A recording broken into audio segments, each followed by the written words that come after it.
All right, it's 7:30 on this Monday, September 29th. That means it's time to find out if you guys like it or not. I'm producer Chris, and tonight we're going to be talking about everything from Bad Bunny, because you may have seen some headlines about him, to paying kids to go to school. I really want to know what you guys think about that one. Jim doesn't like it. He already hit the boo button, but I need to know what you guys think about it. And so, Jim, I need to show them how to join the conversation. You see the graphic right there. You guys know the drill by now. This is a streaming show. A lot of different ways to weigh in. If you're watching our YouTube live stream, you can leave some comments in the chat. We'll read those coming up in just a little bit. If you're watching on our website or Fox Local on your phone and you want to join the Zoom room, I have a link to the Zoom room pinned to the top of my Instagram profile. You see it right there. Fox 5 producer Chris. I'm on TikTok as well, but we're not live behind the scenes tonight because the battery on my phone is going to die. Speaking of Instagram, though, we have our broadcast channel where we post topics, then read the comments on the air. And I'll be honest with you, you guys had a lot to say about tonight's topic because I got some of the most comments on this topic than I have ever gotten on any other one. Last but not least, if you're watching on the Fox Local app on your connected TV, you can make it a two-screen experience.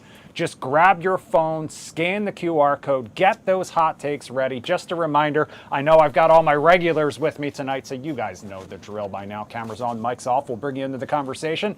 Then you can unmute and let me know what you think about each story. I'm vamping a little bit because we're waiting for Brittany Alexandra to join us tonight. She just wrapped up the 7 o'clock version of Like It or Not, and I can see her out of the corner of my eye making her way back. So please welcome back to the show the one and only media personality, Brittany Alexandra. Your mic's right Hey, there. hey! How you doing? How you feeling? How about yourself? Good to see you, Chris. Likewise. Thanks for joining us on this good Monday night. Yeah. It is. Until, guess what I found out right before we came on the air tonight? What? Nicole Kidman and Keith Urban are breaking up after nearly 20 years of marriage. Oh my gosh. Love is dead. What do I have left? I mean, we were talking about marryinglisa.com earlier and Like It or Not. Now this, so nothing at this point can save me. No, I'm kidding. But that's really sad. I love them as a couple. I know. Oh, well. All right, you ready to dive right into Yes, I'm over here thinking about The Affair. I loved that TV show, and maybe, I don't know. What happened? Well, I guess we'll find out, right? We will. I mean, I'm sure that apparently he filed. All right. Listen, I'm going the shade for another day. Messy Monday. Look at you. I'm going down a rabbit hole, which leads us right into our first topic because we're talking about Bad Bunny. You may have seen the headlines last night. Take a look.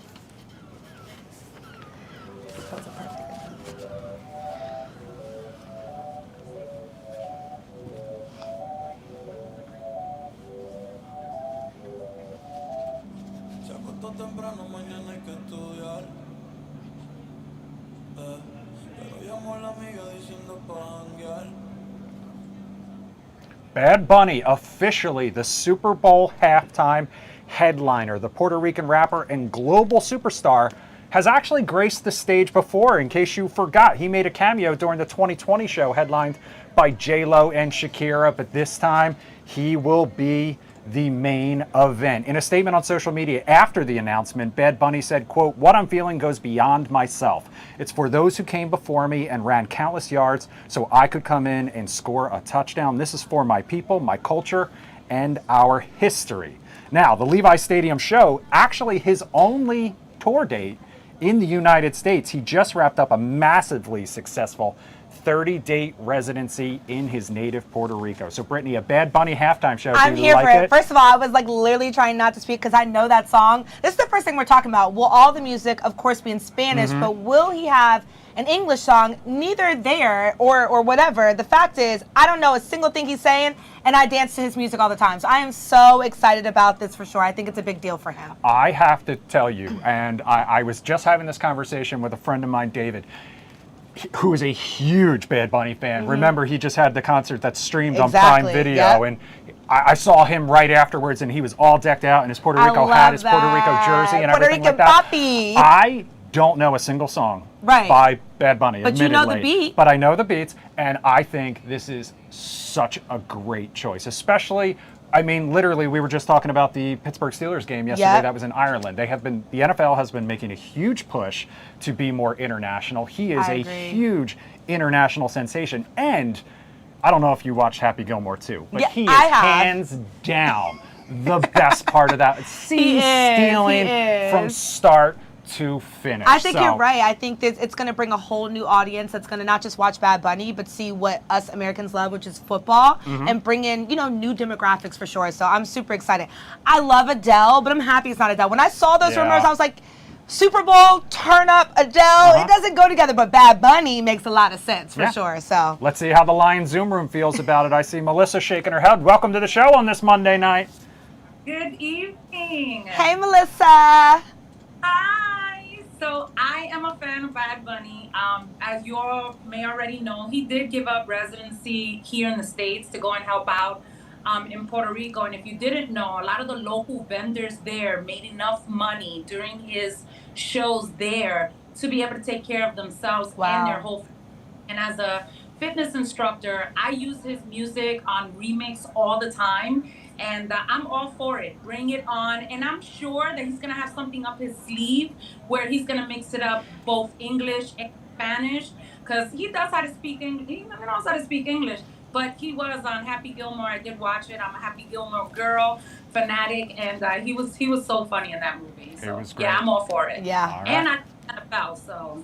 There you go. There we All go. right. Now we'll just need to wait and see who actually makes it to the Super Bowl. Christina's in the Lion Zoom room as well. And Christina, I know you're a radio person, so you know music. Are you a fan of this choice?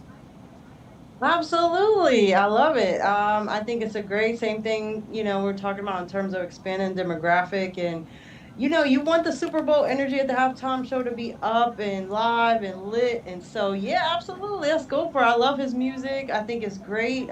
He also crosses some genres by working with other artists. So great collaboration. So I think, I'm all for it. I can't wait to see it.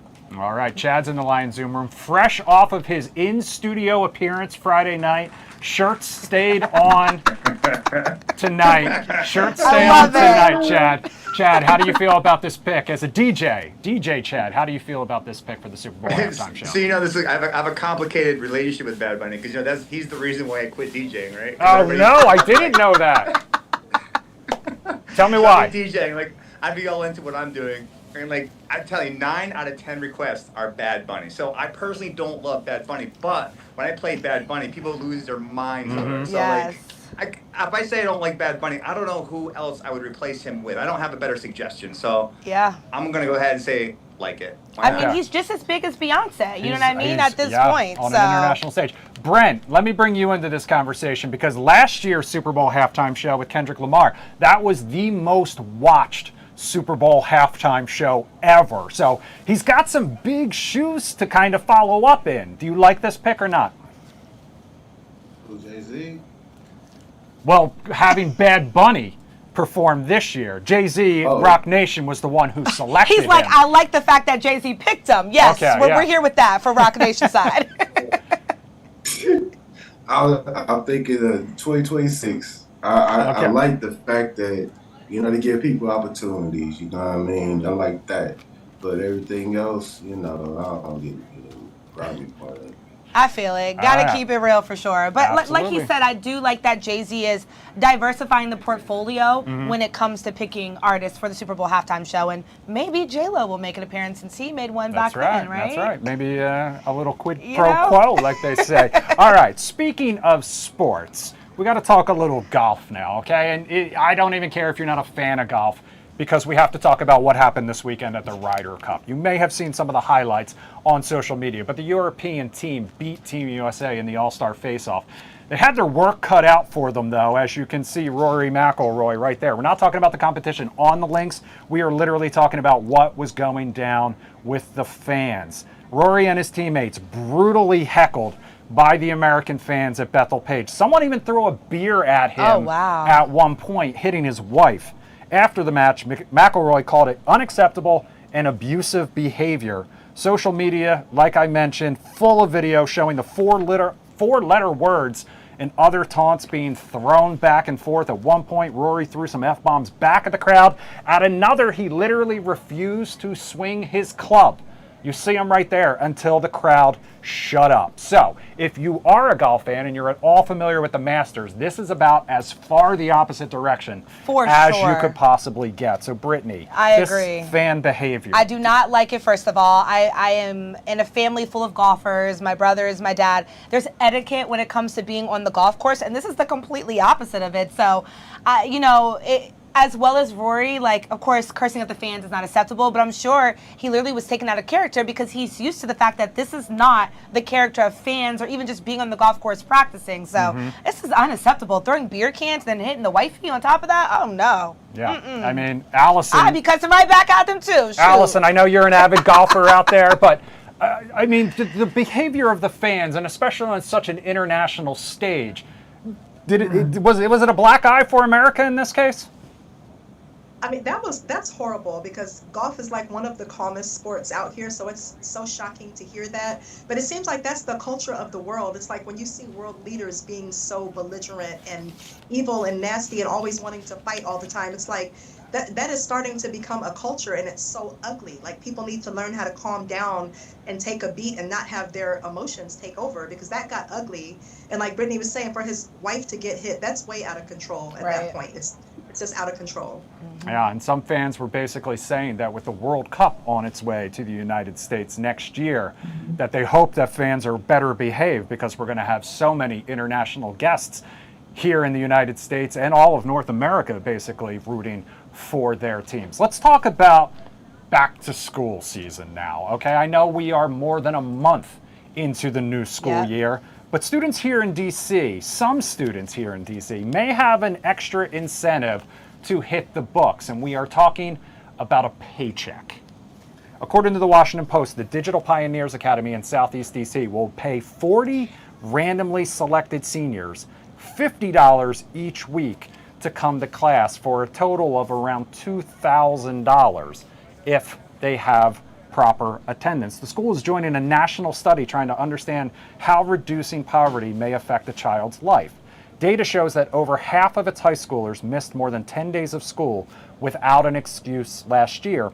In DC overall, 4 in 10 students are chronically absent. So Brittany, paying kids to come to class, do you like this idea? I don't like it. I mean, first of all, I wish we could get paid to go to school, right? But more importantly, it shouldn't take that to want to go to school and to get educated. And even that, you know, earlier we were talking about this topic before actually I came on, I was thinking about it.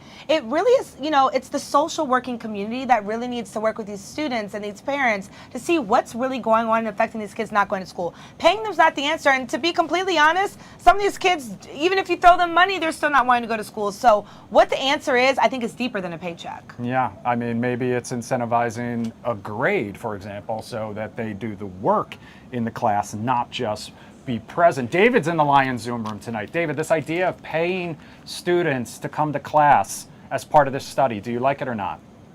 Chris, who did you say is paying the students? DC school. So it's part of a study, but students at a DC school are getting paid. No, that's who's getting paid, but who is paying them? Good question. That's the question I'll have to look a little deeper into. Because that makes a difference. If this is the government or anything, you know, from the government paying students to do what they're supposed to do, horrendously bad. Do not like. That's like if DC government starts paying people for not murdering their neighbor. Good job, you didn't murder your neighbor. $100 for you. No. Now, if this is a private organization where they're getting their money from somewhere else and they want to incentivize behavior that is not illegal, then fine. That's fine for them. Allison, do you think that money would be better spent like creating programs that incentivize students to go to school, or giving more resources to the school to get students in, or putting less pressure on the student to get themselves out of poverty, or maybe helping their family out instead? Yeah, what I think they should probably do is actually assess each student to see what their needs are, because you don't know if there might be a single mother, maybe she's struggling and doesn't have enough groceries, or maybe the child stays home to take care of a sick grandmother. Like, you never know what's going on in the child's home.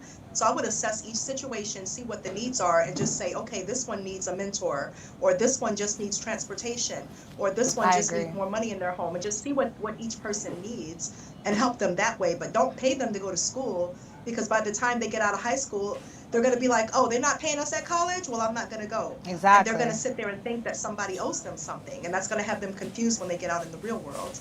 I agree. It's yeah. just going to create bigger problems. I see Melissa shaking her head. So you agree with Allison? I definitely agree with Allison. There is no way I'm going to have, as a parent, even if I was struggling, I would not allow anyone to pay my child to go to school, because this is the type of behavior that you're going to start when you're in high school. And like she said, if I was on into college, oh, well, they ain't not paying me to go to work, so why am I going to work? You know what I mean? Things like that. It's just, and you have to assess, like she said, you have to assess. And very important question that David did ask, where is this money actually coming from? Are the billionaires looking to get tax-free money, away, so this way they don't get hit, with tax liens and things like that? This is how they're giving money back? Like, this is not the way to do it. I'm sorry. No. Yeah, and I was talking to producer Jim a little earlier too, Yeah. and if you're one of the students that got money and a student next to you didn't as well, since this was randomly selected. Like, you're just creating more drama in the school system. Because, I mean, I'm over here like, shoot, if they get paid, why can't I? You know what I mean? None of us have chosen the families that we were born into. We were born into them. So that's not fair, just because if that person doesn't have this, and I have this, that they get that and I don't. So I agree. We will wait and see the results of that study when they are available. Speaking of school, let's talk about one teacher now who has divided the internet with her controversial advice for all of the parents of middle and high schoolers out there. Take a listen. As a high school and middle school teacher, you're doing your kids a serious disservice telling them they're not allowed to date in middle school and high school, even if you have good intentions. Let me explain. Kids want to date, and guess what? They're doing it behind your back anyway, sadly. And if they do it behind your back, then they can't come to you when they need that advice. So then when they need that advice, they're coming to me. And I'm telling them, why don't you ask your parents? They're going to tell you the same thing I'm telling you, sweetheart. And they say, well, I can't. It's embarrassing. My parents are going to be mad at me. They tell me I can't date, so I know I'll just get in trouble.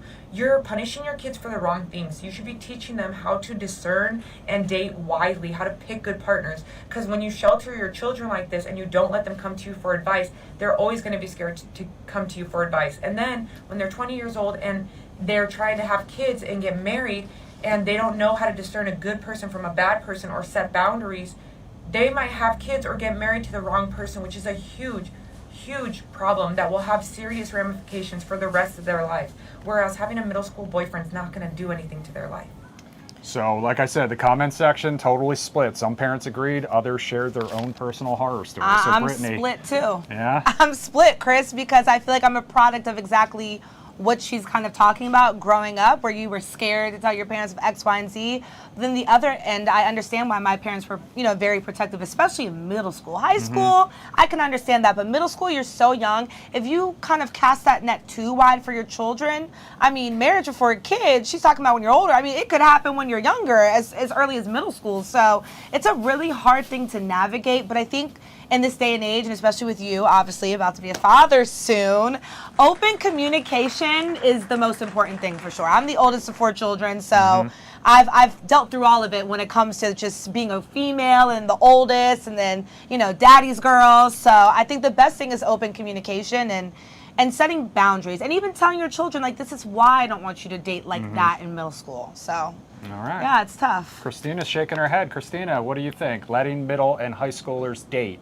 Do you like this or not?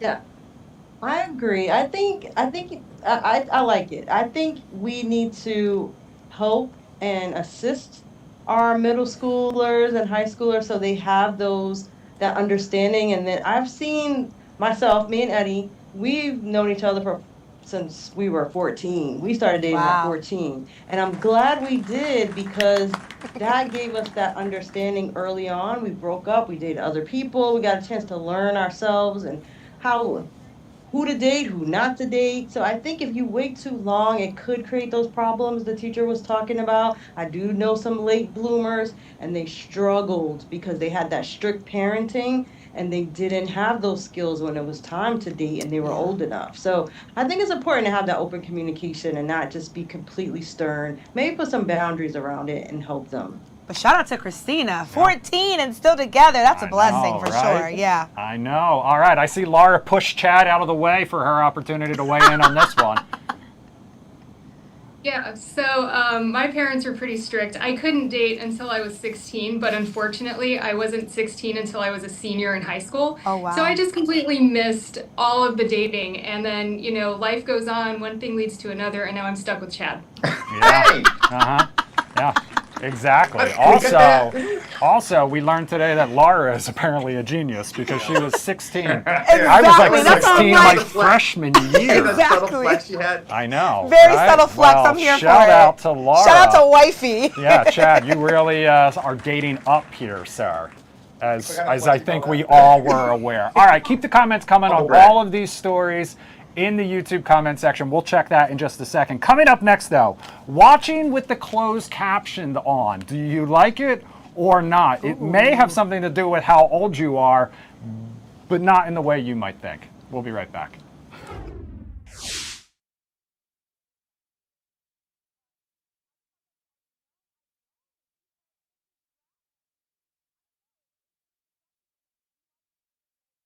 Wow.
Welcome back to Do You Like It or Not on this Monday night. I'm not sure right now whether you are listening to me or whether you are reading what I'm saying, but if you are reading what I'm saying on Fox Local, for example, that leads us right into this next topic because the question is, can you hear without the closed captions on your TV? For more and more people, the answer is no, because more and more adults are turning on those subtitles when they watch TV. This is just an example on Netflix. Netflix is actually giving you more options for how to watch with closed caption on. They'll do dialogue only, or you can watch it so it'll tell you like what sort of background noise is happening as well, or like the lyrics to a song that are playing. The Associated Press's National Opinion Research Center found that adults under 45 years old are now using closed captions the most. That drops to 3 in 10. For the over 45 crowd, the 60 and older crowd is the least likely to use the text-based help. Fans of the subtitles / closed captions say they turn them on in noisy environments. Others blame the fact that they are usually watching while they multitask. Yeah, yeah, I'm looking at you. That's the funniest part. Multitasking and looking up and reading just doesn't sit right in my brain. You would think not, but we posted this one in our broadcast channel, and I mentioned earlier, more comments than literally any other topic. Laura says, I like subtitles. If I get lost because I was on my phone, I can look up and read what was just said instead of having to go back, rewinding it. Christina says, sometimes if it is a foreign film or when I am multitasking, I will turn on closed captions. Tanaya says, no, they annoy me. I'm with Tanaya. CHC on, well, I got used to watching with subtitles because of my loud family, Shade, but then I got so used to it, I have to have them on even in the quiet. Arthur Jason, I'm over 30 with hearing loss, Put my damn subtitles on. Yeah, I can feel that. Freddie says, well, I would say that I don't mind subtitles at all, even when I'm watching the news, live TV, or live streaming content, and I think they're fine. Nothing wrong with them. Lauren says, excuse me, love it, cannot hear without my subtitles. Eileen says, I'm used to watching them at this point. Christine, another one, says, I used to hate it, but now I can't live without it. Love the fact I don't miss one word that they are saying. Luke, always on. Rudy, absolutely do not like it. I definitely do not like watching any movie that has subtitles. Shayla says, hate it. I have to block any all subtitles. And Hazel Eyes says, I do use them because with my hearing, I'm otherwise constantly adjusting the volume. And that's a huge one right there. Kitty, I do, but sometimes the words block some of the view. Aoife, only when watching foreign movies. So Brittany, closed caption. I'm not a fan of it. I'm with Tanaya. I'm with all the other people in the comments that says no closed captions. I don't know. For some reason, for me, it's the opposite. It distracts me. I don't know. I process better by just watching. However, I do agree with one of the commentaries about foreign films. I will put them on for foreign films, but then it's kind of hard to keep up with, and I end up watching the foreign film when it's all said and done. I don't know. I think it's half and half. I really think it's on how your brain processes things. You know what I mean? And it seems like age is not a factor. Sometimes I think it has to do with streaming content, because I feel like the audio mix in streaming content sometimes, whether it's my brain or not, just makes it harder to hear. And you need that. And sometimes nowadays they're actually creating shows knowing that you're doing that, and they're actually trying to make it easier by having characters say or even like Instagram too, to make up for the fact that you're so distracted. Kathleen, the one show that I have to turn the closed caption off for is Jeopardy, though, because it gives away the answer before I've had a chance to guess it incorrectly. Oh my God! Yes, major spoiler. So do you watch the TV with the closed caption on? I do. I find myself doing that more than ever. I find with the volume disparity sometimes in shows that I will miss things, especially during like dramatic moments when everything just gets so soft all of a sudden. And then also I feel like it helps if there's distraction in my house behind me. I think I know what you're talking about there. Miss a moment. Yeah. Say their names. Say those distractions' names. My little kiddos, Albert and Harriet. Albert and Love Harriet. it. Yeah, they would never. How dare you? Just for polling's sake, you are under 45, correct? What's that? Under 45, right? Of the sampling here? Okay. Allison in the Lion Zoom room. Allison, do you like the closed caption? No, I don't. I usually watch thrillers, and I'm an analyst, so I like to watch every single thing that's happening. And the words might get in the way of some clue that I might need later on in the movie. So it's just in my way. I would prefer not to have it. All right, Chad. Chad, how about you? Are you a closed caption on or closed caption off person? I like him mostly, but like Jeopardy, if you watch stand-up comedy with him, the punchline comes before he or she delivers the punchline. That's annoying. And sometimes like during sports, the caption goes in front of somebody else mentioned that the text goes in front of the screen in a bad way, where it blocks your view of what you're watching. So yeah, I agree. I'm mostly yes. Mostly yes. Christina, how about you? Are you team closed caption or team no closed caption? Come on, Christina. It depends. I think if it's a foreign film, like you saw in my comment, I need it on. Like UK English, I don't understand that English. Thank you. I need the closed caption. I don't either. That's when I need it. Yeah, I need the closed caption on. And then but sometimes like right now, I'm on here, but I'm also looking at you guys on the screen right here, and I have the closed caption on. So sometimes I use it for multitasking, so I can watch something and do something else. So I do both. So David, I'm going to come to you next. Are you team closed captioned, or do you watch it without it? Sometimes I need the closed captions. I was watching Zero Dark 30 this week, and there was some scene where the guy mumbles when he's talking. He turns away from the camera. Your mumbles couldn't understand what he said, so I had to like rewind it and put closed caption on.